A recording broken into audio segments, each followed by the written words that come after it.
사상 초유의 상황, 이 농협서 돈 빼세요. 야, 제가 지금까지 말입니다. 돈을 빼라 이렇게 이야기한 적은 거의 없습니다. 그런데 최근 나온 상호금융에 대한 지표를 보니까 야, 이거 아니다. 돈 빼야 될지도 모르겠다. 저는 그런 생각이 듭니다. 무슨 얘기냐고요? 여러분 이 지표 한번 보세요. 전국 상호금융 단위조합 부실 채권의 현황입니다. 여기서 상호금융이라고 하면 농협, 수협, 신협, 산림조합을 말합니다. 그런데 여기에 부실 채권이 2022년 불과 2년 전입니다. 9조 1339억 원입니다.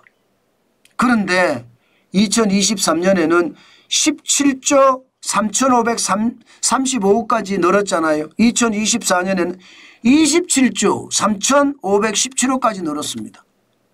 2년 사이에 부실 채권액이 말입니다. 199.5%가 늘었습니다. 3배가 됐다는 이야기잖아. 3배. 9조 1339억 원이 18조 2178억 원이 늘어서 27조 3517억 원이 됐다는 이야기잖아요. 엄청나죠. 지금 그만큼 말입니다. 지금 그만큼 상호금융 단위조합이 진짜 어렵다는 거예요. 그럼 그중에 어디가 어렵냐? 그중에 가장 어려운 데가 농협입니다. 농협은요. 현재까지 보면요. 지금 2024년 기준으로 부실채권액이 16조 7,434억 원입니다. 엄청나죠. 16조예요. 16조. 단위 농협들이 그만큼 어렵다는 거예요. 여기에다가 이게 부실채권 비율인데 이자 보상 비율로 잘못 써져 있는데 이거 이 부실채권 비율입니다. 부실채권 비율이 4.53%입니다. 농협이 가장 많죠. 그러니까 부실채권 비율이 굉장히 높아진 거예요. 이거를 보니까 이거 봐라. 문제가 심각하겠는데 그렇게 생각할 수밖에 없습니다. 문제는 농협도 그렇지만 수협도 마찬가지입니다. 2조 4,495억 원이나 됩니다. 부실채권액이. 이거 돈 못 받는 액수라는 거거든요. 돈 못 받는 액수. 게다가 이게 부실채권 비율이 7.20%입니다. 굉장히 높죠.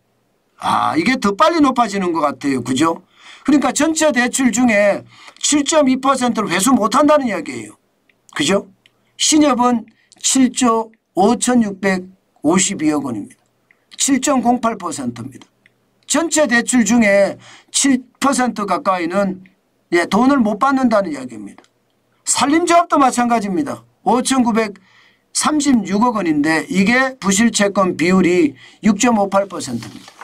그럼 왜 이렇게 올라갔을까? 그게 중요하잖아요.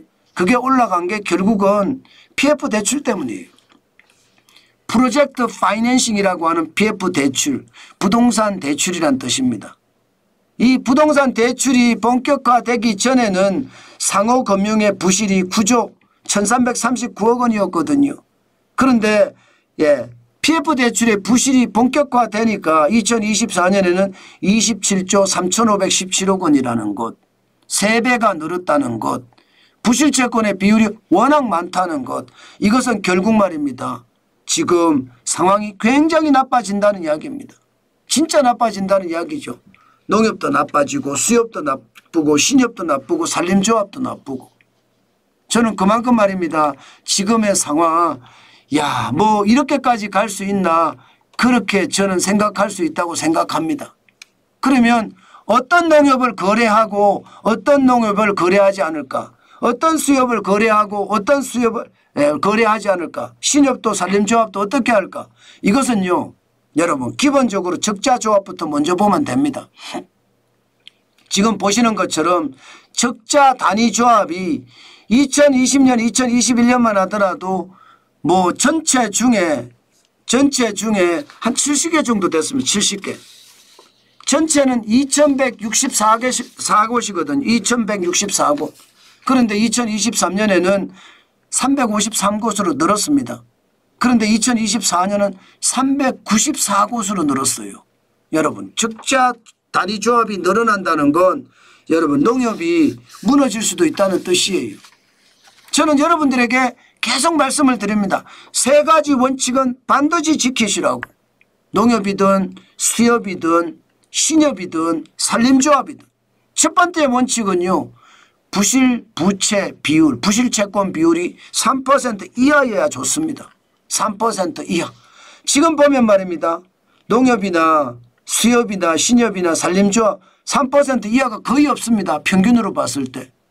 평균으로 봤을 때 3% 이하가 없잖아요. 부실채권 비율이. 굉장히 높잖아요. 농협도 4.53%고 수협은 7.20%고 신협은 7.08%고 산림조합도 6.58%입니다. 평균이 이렇습니다. 그러면 농협이나 수협이나 신협, 산림조합 중에는요. 평균보다 훨씬 높은 데도 많다는 이야기잖아요. 그래서 선정을 할 때 부실채권 비율이 3% 미만 3%보다 아래 그런 농협이나 수협이나 산림조합이나 신협을 가야 된다는 뜻이고요. 두 번째 제일 중요한 게 자기자본 비율입니다. 국제결제은행이 일반적으로 이야기하는 자기자본 비율은요. 뭐 8% 이야기합니다. 저는 그거 안 믿습니다. 12% 그것도 안 믿습니다. 물론 정부가 이야기하는 것은 12%가 적정하다 이렇게는 이야기해요. 저는요 13% 1%를 더 높였습니다. 왜 1%를 높였냐. 지금이 위기 상황이기 때문에. 지금이 평시 같으면 정부가 이야기하는 12%가 맞을 수 있습니다. 그런데 지금은 저성장이 깊어져서 오랫동안 지금 저성장 위기가 와 있거든요. 때문에 13%. 그래서 자기자본 비율 BIS 기준 국제결제은행 기준 자기자본 비율이 13% 이상 되는 곳. 그게 가장 중요합니다. 여기에 마지막 유동성 비율입니다. 유동성 비율은 무조건 100% 넘어야 됩니다. 무조건. 무조건. 저는 저성장의 위기가 오래 왔다는 그 근거로 130% 넘어야 된다. 130. 유동성 비율이라는 게 내 예치금보다 적어도 130%는 가지고 있어야 된다는 이야기예요. 그거 반드시 보시면서 농협을 거래하든 수협을 거래하든 신협을 거래하든 산림조합을 거래해야 됩니다. 만약에 농협이 무너지잖아요. 제가 어느 농협 이렇게 이야기하면 그 농협 진짜 엄청날 겁니다. 그래서 특별하게 어느 농협이다 이렇게 말은 안 하지만 여러분들이 거래하는 농협에다 물어보면 세 가지 원칙은 다 말할 거예요. 부실채권 비율하고요. 자기자본 비율, 유동성 비율 다 말해줄 겁니다. 그걸 보고 판단하셔야 돼요. 신협도 수협도 산림조합도 마찬가지입니다. 그렇지 하지 않고 말입니다. 그냥 가볍게 보다가는요. 내 돈 다 날릴 수도 있다는 거 다시 한번 여러분께 말씀드립니다. 이게 현실이 될 겁니다. 문제는 여러분 경제가 좋아지면 문제 없어요. 경제가 좋아지면 부실채권이 많더라도 조합원들이 돈을 더 많이 벌어서 갚을 능력이 더 생기기 때문에 부실채권 비율이 줄어들게 돼 있습니다. 그런데 경제가 지금 안 좋잖아요. 저성장이잖아요. 게다가 위기가 더 커질 수 있다는 이야기까지 나오잖아요. 그것을 감안을 해보면 여러분 반드시 말입니다. 내가 거래하는 농협이나 수협이나 신협이나 산림조합의 3대 원칙 부실채권 자기자본 비율 유동성 비율을 반드시 확인했으면 좋겠다. 그 말씀 강조해서 드립니다. 그만큼 중요하다는 뜻입니다. 저는 여러분들에게 제가 거짓 지표를 말하지 않는다는 거 이제 아실 겁니다. 저는 그 지표를 가지고 여러분들이 시장을 봤으면 좋겠다. 그만큼 말입니다. 지금 시장이 위험하니까 위험한 시장에 우리가 어떻게 대응할 것인가 항상 고민하고 항상 대응해야 된다는 것 다시 한번 강조해서 드립니다.